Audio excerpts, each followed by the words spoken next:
ભાઈ ચૈતરભાઈ,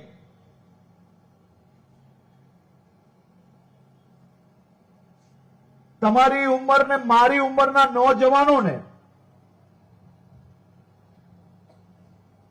આજે સમાજના ભાગલા કરતા સમાજને મુખ્ય ધારામાં જોડવાનો જો પ્રયાસ કરશો ને તો જ સાચા હકમાં સમાજને ન્યાય અપાવી શકશો.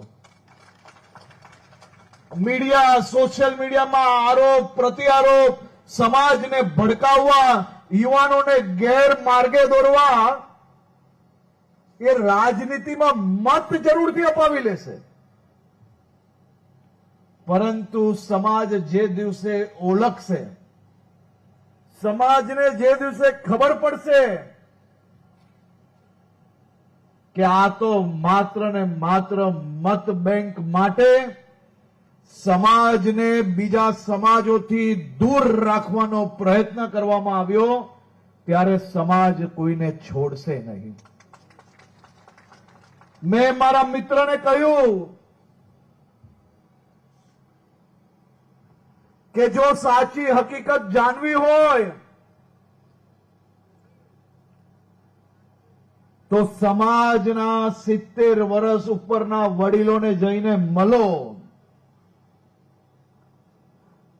મેં એમને કહ્યું કે તમારી સાથી પાર્ટીની કોંગ્રેસની સરકારે ગુજરાતના આદિવાસીઓ જોડે કેટલો અન્યાય કર્યો છે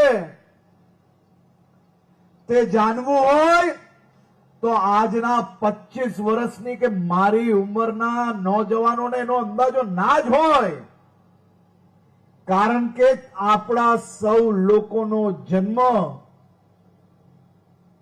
કે આપણે જ્યારથી સમજતા થયા ત્યારથી ગુજરાતમાં મોદી સાહેબનું ભારતીય જનતા પાર્ટીનો સુવર્ણ કાળ ચાલી રહ્યો હતો, આપણા ગુજરાતની જનતાનો સુવર્ણ કાળ ચાલી રહ્યો હતો.